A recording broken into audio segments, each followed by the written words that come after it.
Bombardovanje Savezne Republike Jugoslavije bio je presedan u novijoj istoriji. Kako se branila naša zemlja, čućemo od pukovnika u penziji Slaviše Golubovića, koji je bio pripadnik čuvenog 3. raketnog diviziona protivvazdušne odbrane 250 raketne brigade, koja je nosilac ordena narodnog heroja. Dobar dan i dobrodošli na televiziju Vesti. Dobar dan, hvala vam na pozivu.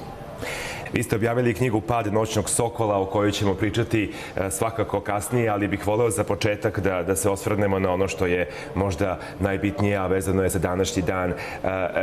Reč je o jedinici koja je te ratne 99. godine oborila američke avione F-117A, koji je bio nevidljiv, i avion F-16. To je tačno, osim što ste pogrešili da je avion bio nevidljiv. On nije bio nevidljiv, zato smo mi njega i oborili. Naravno, šalimo se malo.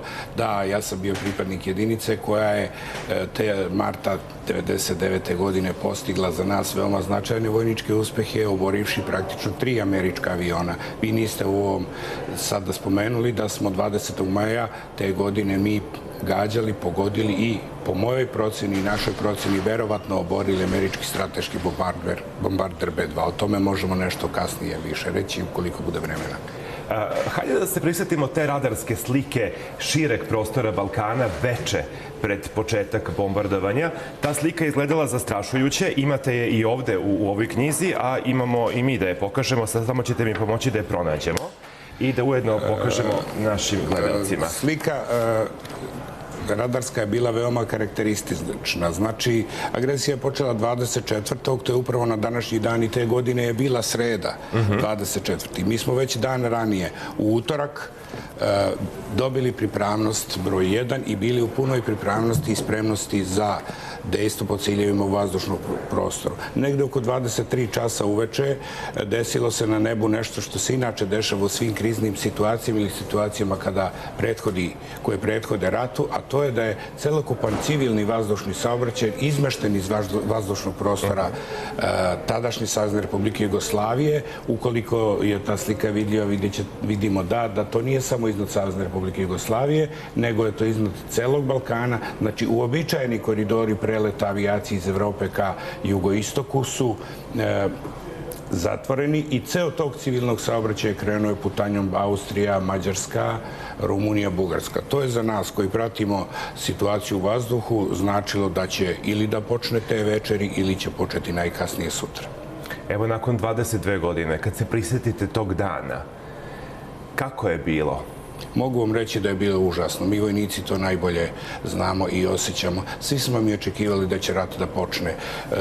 U narodu je isto tako vladalo mišljenje da će se agresija desiti, ali za neke je to bilo ipak neočekivano da će to biti te večeri. Mi smo već znali da će to da bude tog dana, jer smo imali dobre informacije. Da vas podsjetim, agresija je trebala da počne negde u oktobru prethodne godine. Međutim, zbog nepostojanja konsenzusa između članica NATO pakta, agresija je odložena za mart sledeće godine.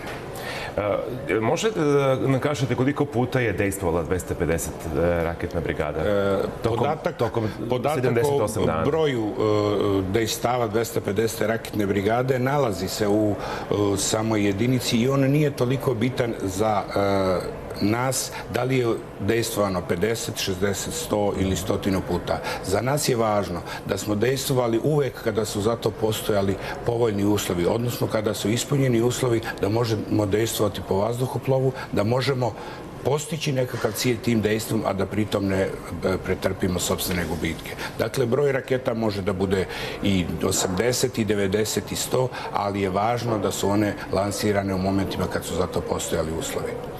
NATO snage su koristile oko 1100 letelica. Da li znate koje su sve zemlje u smislu tih letelica dale podršku alijansi? Prema svim podacima, ono što do sada znamo, nešto je inače u javnosti poznato, u agresiji na Saveznu Republiku Jugoslaviju učestvovalo je 19 zemalja, članica NATO pakta, i pritom jasno treba naglasiti da je vodeću ulogu u toj agresiji su imali Sjedinjene Američke Države i naravno njihovi evropski partneri, Velika Britanija, Nemačka i Francuska. Sve druge zemlje su učestvovale u nešto manjem obimu, neke su učestvovale sa svojim avionima i pilotima, pilotima, neke su učestvovale tako što su davale svoj vazdušni prostor za korišćenje, neke su dozvolile sletanje aviona u njihove vazduhoplovne baze.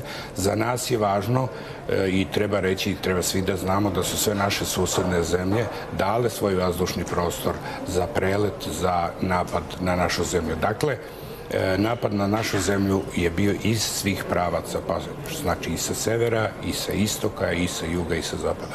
Ali ti glavni napadi su izvršeni avionima iz Italije, tačnije iz baze Aviano. Da, u početku, kad govorimo čak o ovom avionu F-117A, njegova baza u Evropi tada je bila baza Aviano, gde su oni doveli jednu eskadrilu aviona još sredinom februara. Osim baze u Italiji, korišćene su baze u Nemačkoj, konkretno baza Špandalem, gde su avioni iz F-117 iz baze Aviano već premešteni kasnije početkom aprila u tu bazu i dovedena još jedna eskadrila tih aviona. Glavni napadi su dakle bili iz Avijana, ali sa čime je tada raspolagala protivvazdušna odbrana naša? Tadašnja protivvazdušna odbrana je raspolagala, što se tiče raketnih sistema, to su uglavnom raketni sistemi Neva i Kub. I naravno laki protivavionski raketni sistemi. U sistemu protivvazdušne odbrane su i jedinice vazdušnog osmatranja i javljanja i jedinice lovačke avijacije. Treba reći da su izuzetno velike gubitke, izuzetno veliki napor imale jedinice vazdušnog osmatranja i javljanja, jer su one na prvom udaru jedinica neprijateljskih vazduhoplova na samom početku agresije. Raketne jedinice su, govorim konkretno o jedinicama koje su bile raspoređene u okolini Beograda i koje su branile objekat Beograda od napada iz vazduha, raspolagale raketnim sistemom Neva. Zašto govorimo prevashodno o raketnim sistemima Neva i Kub? Zato što je taktika upotrebe neprijateljske avijacije bila da se ne spuštaju na visine koje mogu omogućiti lakim protivavionskim raketnim sistemima tipa prenosnih sistema ili protivavionske artiljerije da mogu dejstvovati po njima. Praktično, nakon obaranja aviona F-117 27. marta, oni su svoju visinu leta podigli na 6000 metara i više se nisu spuštali niže i zašli su iz dometa lakih protivavionskih raketnih sistema i ostalo je praktično u prvoj polovini rata da je u okolini Beograda dejstvo po neprijateljskim vazduhoplovima mogao da vrši samo raketni sistem Neva. Nešto kasnije i dodati su elementi jedinica raketnog sistema Kub. Mnogo fotografija, autorskih, originalnih fotografija je u ovoj knjizi, čak i izjava stranih pilota, ali o tome ćemo pričati evo za koji minut. Pre toga idemo do Sanje Nakić. Pitamo Sanju koje su to najvažnije vesti. Sanja, izvolite. Nastavljamo razgovor. S nama u studiju je pukovnik u penziji Slaviša Golubović, autor knjige Pad noćnog sokola. Da se vratimo na onaj početak priče o tom nevidljivom F-117. Kako uopšte je uočen taj, uslovno rečeno, nevidljivi avion? Ja sam u toj knjizi naveo da ne postoje nikakve senzacije vezane za taj avion. I to je prosto tako. Borbena posluga je u određenom trenutku na svojim radarskim pokazivačima uočila avion sa standardnim ili malo manje standardnim radarskim odrazom, odnosno malo manje uobičajenim, ali ni u jednom trenutku nije posumnjala da je to nešto neuobičajeno, drugačije nego što inače jeste, što mi inače ranije nismo viđali na radarskim ekranima. Postupila je po pravilima borbene upotrebe, odnosno po uputstvu za borbeni rad, otkrila, odnosno čim ga je otkrila, predala avion na praćenje, lansirala na njega 2 rakete, pogodila i oborila. To zvuči, da kažem, prilično jednostavno. I sve se to desilo za nekih 30 sekundi. Takva procedura i takav rad predstavlja u stvari rezultat višegodišnjeg rada i uvežbavanja borbenih posluga za dejstvo po ciljevima u vazdušnom prostoru. I ja često naglašavam da jedinica tog trenutka nije uradila ništa posebno, niti neobično prema tom avionu što ne bi uradila i prema drugom, odnosno što nije uradila to i prema avionu F-16 kojeg smo srušili takođe 2. maja. A smatra se da je bilo više tih F-117 koji su oboreni, ili tako? Da je čak u jednom leteo i Charlie Heinlein koji je odlikovan u Americi. Tako je. Amerikanci su na samom početku rata na tlu Evrope imali jednu eskadrilu od tih aviona, odnosno to je 12. Kasnije, kad su izgubili jedan avion, onda su poslali još jednu eskadrilu i plus još jedan avion, znači ukupno na tlu Evrope je bilo poslato 25 tih aviona. 27. marta mi smo s gađanjem oborili taj avion i oni su uskraćeni za jedan vazduhoplov. Međutim, tokom rata ti avioni su nastavili da lete. Moja jedinica je 30. aprila izvršila ponovo dejstvo po cilju u vazdušnom prostoru i mi smo tada takođe pogodili avion F-117, međutim, taj avion nije pao na našu teritoriju. Mi raketaši volimo da imamo korpus delikti i da kažemo da evo ga. Za ovaj prethodni to imamo. Nalazi se u Surčinu, kao i avion F-16. Za taj avion tada nismo imali potvrdu, osim naših manifestacija na instrumentima koji su govorili da je došlo do eksplozije rakete i da je nešto pogođeno. Svih godina se ja bavim tim istraživanjem. Mi raspolažemo informacijama da je tada došlo do pogotka. Međutim, negde pre jedno 3 meseca otprilike jedan američki pilot je potvrdio, to je pilot Heinlein koji je potvrdio da je avion iz njegove pratnje, odnosno njegov kolega pogođen raketom raketnog sistema S-120, 125M, odnosno Neva.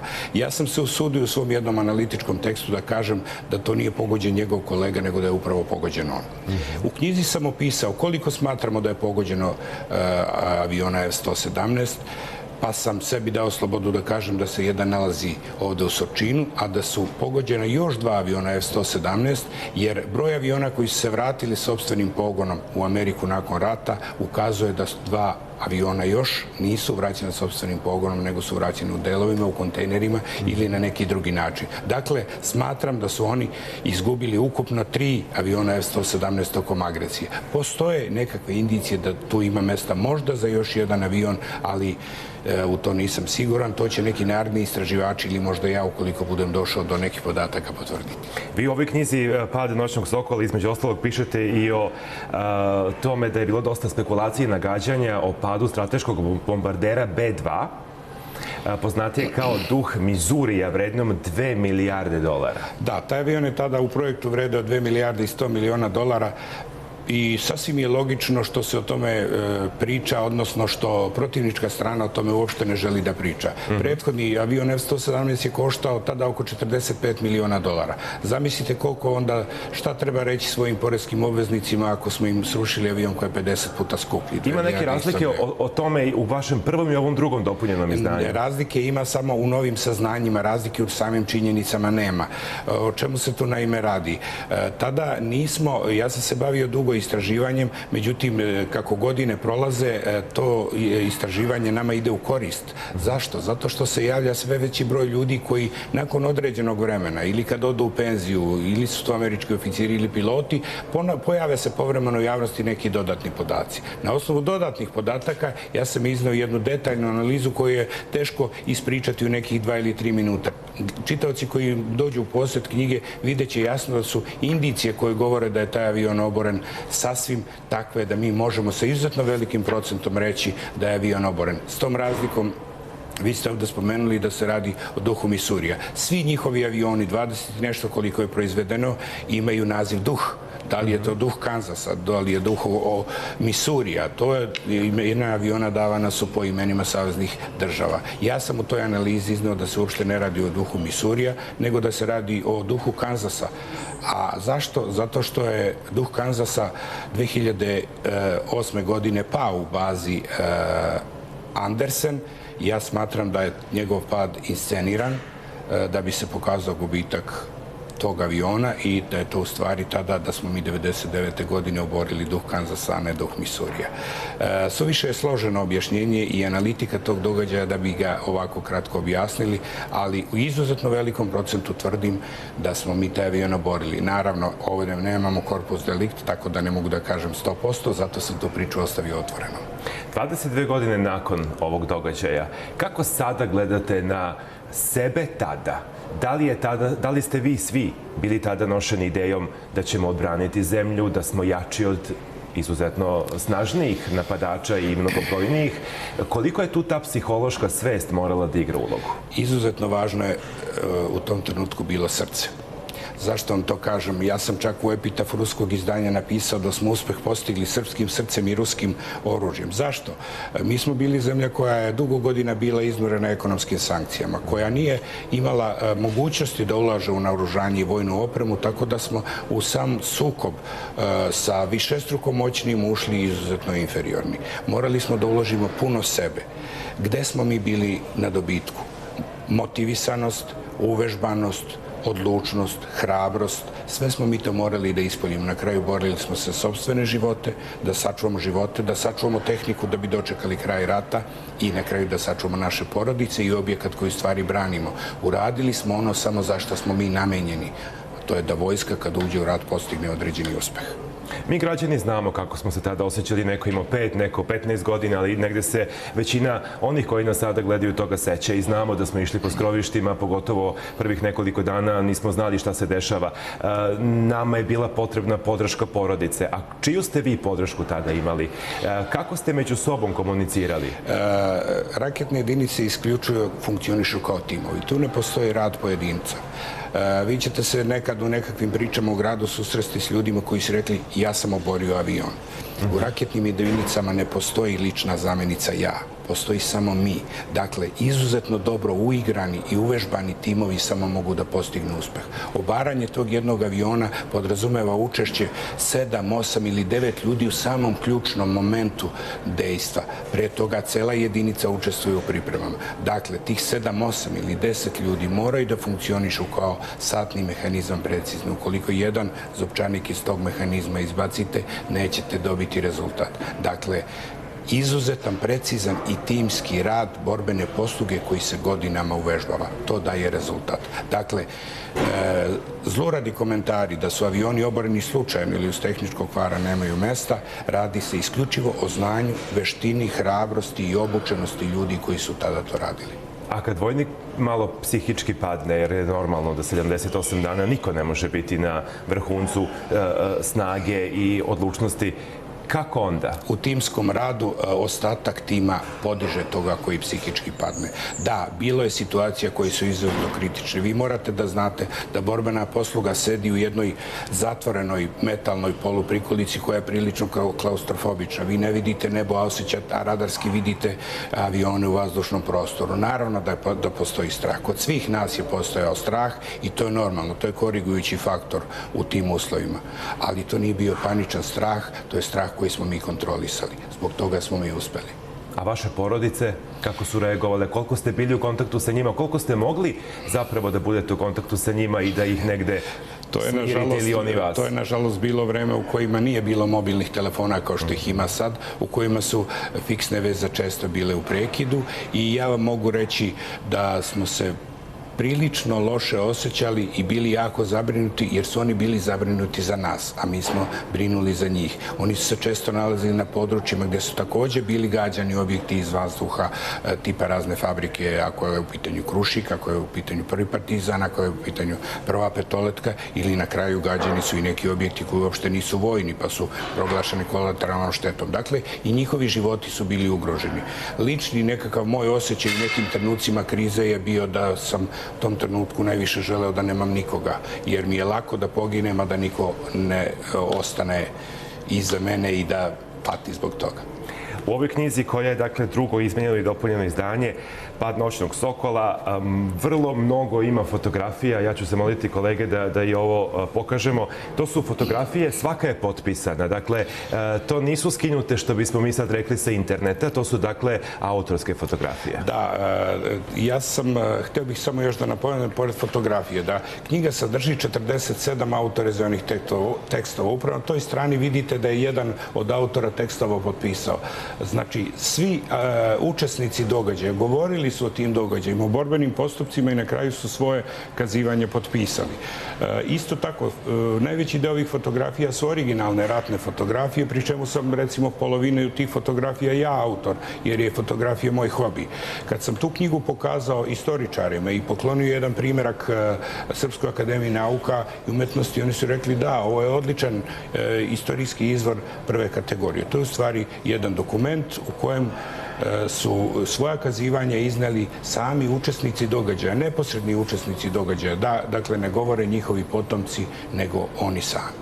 Izjava svakog sagovornika u ovoj knjizi, evo kao što vidimo ovde, je potpisana. Vi čak imate i izjavu stranih pilota. Da, upornošću došao sam do mogućnosti da obavim razgovor sa pilotom oboranom F-117A potpukovnikom D. Zelkom. On se zaista ljubazno odazvao tom pozivu. To je bilo nekoliko godina posle agresije, to je bilo nekoliko godina posle. Da, ja sam s njim obavio razgovor 2016. godine, neposredno pred izlazak knjige, ali on je dolazio i pre toga u Srbiju radi snimanja drugog filma sa gospodinom Zoltanom, ali moji povodi, moji motivi za razgovor sa njim su bili drugačiji. Meni je, odnosno nama, istoriji Srbije bila potrebna potpuna istina o tom događaju, odnosno potpune istorijske činjenice. Sve ono što sam mogao da prikupim na našem prostoru i od naših učesnika događaja ja sam prikupio. Za mene je bilo važno da sliku o tom događaju da neko koga smo mi oborili i on se mom pozivu odazvao. Ja sam mu postavio samo ona pitanja na koje on kao profesionalac može da odgovori i on je na ta pitanja odgovorio. Kasnije je to meni u mojom analitičkom delu knjige omogućilo da sklopim potpunu sliku i jedan mozaik svih tih događaja. Ova knjiga je već prevedena na ruski. Da. U planu je prevod na kineski, a pri kraju je prevod na engleski. Jesam dobro zapamtio? Upravo, odlično ste to rekli. Knjiga je prevedena na ruski jezik i izdata je već na ruski jezik. Ono što je, čime se ja osjećam veoma zadovoljnim i ponosnim, izuzetno veliki broj primjeraka smo posredstvom ambasade Ruske federacije u Srbiji poklonili Rusko ministarstvo odbrane. Zahvaljujem se ovom prilikom ruskom ambasadoru, gospodinu Aleksandru Boca-Harčenku i njegovim saradnicima koji su omogućili da ta knjiga upravo dođe na pravo mesto. Došla je u ruke pripadnicima ministarstva odbrane Rusije, Generalštaba oružanih snaga Rusije, sve vojne škole i akademije u Rusiji, njihovi instituti i njihovi Dobila arhivi. i nagradu u Rusiji Zlatni vitez 2020. Da, prošle godine u oktobru mesecu knjiga, ja kao autor i sve moje kolege iz te knjige dobili smo prestižnu nagradu na Međunarodnom književnom forumu Zlatni vitez u Moskvi, Zlatni vitez, Zlatna diploma. To je izuzetno velika nagrada za nas. Tamo su izuzetna interesovanja kada je reč o tim ratnim dešavanjima 1999. godine. Zašto je to njima bitno? Ja moram da sa nekom tugom i željenjem konstatujem da među ruskim stručnjacima i ruskim naučnicima koji se bave istraživanjem i istorijom postoji mnogo veće interesovanje za sadržaj te knjige nego što je ovde. Ova knjiga je nekako prošla kod široke čitalačke publike, ali ne i kod onih stručnih ljudi. Verovatno će ona svoje čitanje doživeti nešto kasnije, ali prosto je jasno zašto je doživela. Radi se o oružju, da kažem, sovjetskom oružju, odnosno o oružju koje je napravio Sovjetski savez 50. godina. Svako iskustvo i svakog rata za njih je jako dragoceno, tako da je sasvim normalno da pročitaju detalje te knjige, da saznaju kako su borbene postrojbe postupile u određenom trenutku, kako su postupile po avionu koji se smatra radarski normalno vidljiv, kako su postupile po onim koji je radarski slabije uočljiv i to je sasvim normalno. Ne izučava se iskustva iz tog rata samo u Ruskoj federaciji, izučava se i u drugim zemljama, samo što o tome manje govorim. Kome ste sve od naših institucija poslali ovu knjigu? Veliki broj naših biblioteka ima te knjige. Svi ljudi koji su pokazali interesovanje, ja sada ne bih govorio o imenima, ali bih voleo da veći broj biblioteka ima te knjige, odnosno da ja sam se u jednom trenutku zalagao sa izdavačem knjige da se knjiga poklanja ljudima koji žele da čitaju. To je naša savremena istorija, to mi mora da poznajemo, mora da negujemo taj kult znanja iz istorije, negovanje tih tradicija i mora to da poštujemo. Mora poštujemo uspeh i da poštujemo te ljude koji su te uspehe postigli. Kad govorimo o istoriji, svedoci smo da istoriju svaka generacija negde piše i svaka je sagledava na svoj način, pogotovo kada je reč o nekom događaju koji je bio pre 50-100 godina i više. Ovo je specifična knjiga jer u njoj sami akteri tog istorijskog događaja govore. Ne samo što govore, nego su i stavili svoj potpis na ono što su rekli. Zašto je to važno? Svih ovih godina mi imamo razne priče o tome kako su se neki događaji desili, pa smo imali situacije gde praktično dolazi do otvorenog falsifikovanja istorije, što, znate, kad prođe 50 godina, kad istoričari istražuju određene događaje, kad naiđu na podatke određene, ukoliko ne mogu da provere te podatke, oni jednostavno ili su rezervisani prema tom podatku ili ga uzimaju kao takav. U ovoj knjizi imamo nedvosmisleno potpisane izjave svih učesnika događaja koji garantuju da to što je napisano da se tako i desilo. A šta je još veći benefit toga? Kad vi o istom događaju imate 5, 6 ili 7 učesnika da govore, ali jedan na jedan, ne znajući šta je onaj drugi rekao. Kad napravite presek, onda ćete jasno vidjeti šta je u tom događaju istinito. I onda zato nema nikakve dileme. Mi smo, dakle, istoričarima ostavili kockicu za mozaik koji će oni slagati kasnije. Kockicu pravilnog oblika, veličine i boje. Kome je sve ova knjiga namenjena? Knjiga je namenjena širokoj čitalačkoj publici i stručnoj javnosti. Ta knjiga je možda za stepenicu više složenije napisana i možda neće biti u potpunosti razumljivo širokoj čitalačkoj publici, ali kogod dođe u posed i bude je čitao, delovi ili pasusi koji budu nedovoljno jasni mogu se preskočiti i čitanje nastaviti. Ali stručna čitalačka publika, istoričari, naši raketaši, svi vojnici će je u potpunosti razumeti. Pretpostavljam da je svaki autor zadovoljan kad napiše knjigu i kad je završi i da mu padne veliki kamen sa srca. Ali hajde prvo da se vratimo na 22 godine ranije, kad je posle 78 dana završeno bombardovanje. Kako ste se vi i vaše kolege osjećali? Da, mi smo bili tada veoma zadovoljni. Znate zašto?